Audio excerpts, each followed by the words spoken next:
Jake Burton, taking a stand for an industry. Jake Burton Carpenter, better known as Jake Burton, created an industry by facing adversity and taking a stand for something new. Through his passion, motivation, and his love for snowboarding, Jake Burton never gave up his will to see his favorite pastime become a legitimate business. Jake Burton revolutionized the sport of snowboarding. His endeavors started as a teenage amusement, then became an established winter sport activity at ski resorts, and eventually evolved into a competitive global winter sport. The evolution of the sport would have never happened without Jake. It was Jake Burton's passion and aspiration which allowed him to follow his vision and take a stand in what he believed in. Jake Burton was born on April 29, 1954 in New York City. He was 14 years old when he got his first snurfer. A snurfer was a wooden board with a rope attached to the nose of the board in order to steer. The word means snow surfboard. The user would stand on the board and hold onto the rope to attempt to glide down a hill while standing upright. The snurfer was a toy that was patented by Sherman Poppin in 1966. Snurfers originated as a simple toy that could be purchased in grocery stores.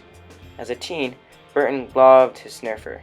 However, he wanted to build a better board, a board that had more fluidity, speed, and control. Burton experimented with many different board styles, from water skis to skateboards to surfboards, and he tried many different materials such as wood, fiberglass, and plastic. He also added bindings to secure his footing and metal edges to improve carving.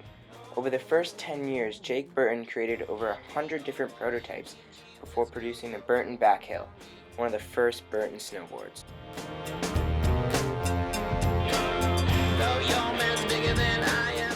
In 1977, Jake Burton started production for his new company, Burton Snowboards, in Londonderry, Vermont.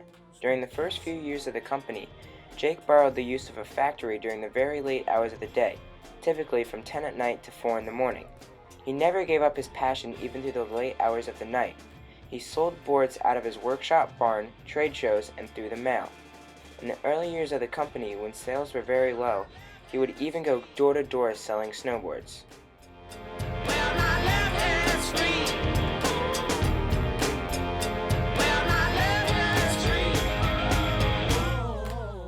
One of the hardest problems for Jake was the fact that in 1985, only 7% of ski resorts allowed snowboarders. In the first few years, Jake Burton admits to bribing snowcat operators that were grooming the runs to take him up on the mountain in the darkness of the night just so he could test his boards. Several ski resorts believed that the new sport was counterculture, dangerous, and had a negative effect on the skiing experience. The ski resorts did not want the liability of snowboarders at the resorts. Recognizing this problem, Jake Burton had to personally convince ski resorts like Snow Valley and Stratton Mountain in Vermont to allow snowboarders in their resorts. Once he was able to persuade Stratton Mountain that he was onto something exciting and cutting edge, he was able to get other resorts to see the possibilities as well. Stratton was one of the first ski resorts in the United States to permit snowboarding. Along with gaining acceptance in the ski industry, Jake Burton's next priority was to socialize and educate the world upon the up-and-coming sport of snowboarding. He would personally go out on the slopes and demonstrate the sport. He found other riders to sponsor who would then help him market the sport. Burton created competitions. In 1983, Jake Burton organized the National Snowboard Championships at Snow Valley. This event would continue to the Burton U.S. Open Snowboarding Championships, which still continues today. In the same year, the magazine Absolutely Radical was published. This was a snowboard magazine that displayed the new sport. One of the many things featured in this magazine was the Burton Performer, a new board that displayed steel edges. This cutting-edge technology was impressive to the general public and made the industry look like a sport rather than a kid's toy. It is remarkable that 40 years since the design of the first snowboard, there are 5 different snowboarding disciplines in the Winter Olympics.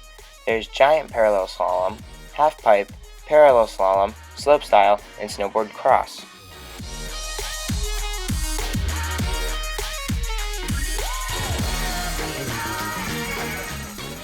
Ironically, without snowboarding, the ski industry was dying and growing old. The snowboarding industry that Jake Burton created appealed to younger people looking for a new way to ride down the mountain. More boarders wanted to ride and pay the entry fees to the resorts. In return, the resort started creating half-pipes and terrain parks for snowboarders, and as luck would have it, skiers grew to like the new features on the mountain. Today, the United States is home to more than 450 ski resorts, and remarkably, there are only 3 resorts, Deer Valley and Alta Ski Area both in Utah, and Mad River Glen in Vermont, that ban snowboarding. The acceptance of snowboarding at ski resorts worldwide is due in a large part to Jake Burton's efforts in socializing the sport.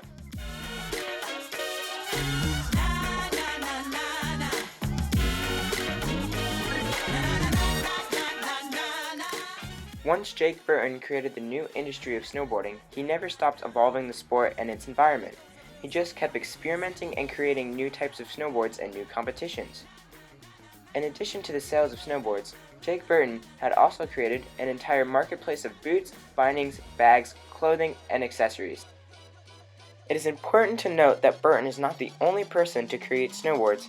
However, his perseverance made him the most innovative in the industry.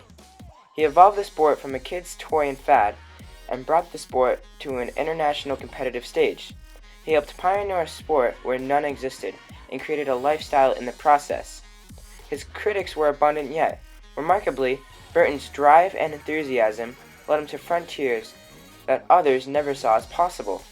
Burton created a sport and business at the same time.